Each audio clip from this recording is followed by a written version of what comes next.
Hi, I'm Jackson Bird. I'm a YouTuber and writer from New York City. My pronouns are he, him, his. They're trying to push this thing across the country, the pronouns. And you might get in trouble, though, if you don't use those pronouns in certain circumstances. So take a look at this. It's the Jackson Memorial Middle School in Massillon, Ohio. Now, a teacher there, Vivian Geraghty, well, she refused to call students by their preferred pronouns. A lot of these students might be playing games, you know what I mean? Anyway, she cited religious beliefs and didn't feel comfortable using them. Now, she lost her job. She says she was forced to resign. Now, she is not joining us right now. She's keeping a low profile. However, we are joined by her lawyer, Logan Spena, legal counsel at the Alliance Defending Freedom. Logan, welcome. And this is why she was fired, because she did not want to use the pronouns. That's the case? Thanks for having me. And that's exactly what happened. She explained that she had a religious basis for being unable to communicate that a child has transitioned from one gender to another. And within 2 hours of officials finding out that it was a religious reason that kept her from being able to do this, they forced her to resign and escorted her from the property.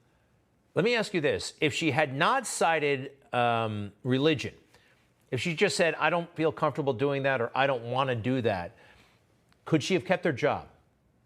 Everything happened so fast that we don't know, but we think the best explanation is that the punishment that was meted out upon her was because of her religion. It doesn't make sense to fire a teacher to force a teacher to resign who's performed well for the past 2 years, no incidents, no complaints from anybody else. So we certainly believe and allege that this is based on her religion. And their behavior just says, we have no idea what they would have done in another case because they acted so unreasonably. This is also weird. It's like, I've heard of the state saying, you can't say something, but here they're saying, you must say this. Controlling speech, not preventing you from speaking, but trying to control the way you speak. That seems absurd. What have they said to you so far? I know it happened quick. We're still in the early stages, but where do things stand right now?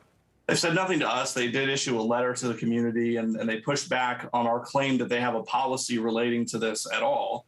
In some ways, I think that the statement helps our legal case because part of our complaint is alleging that teachers don't actually have any level of clarity about the obligations that they're actually subject to.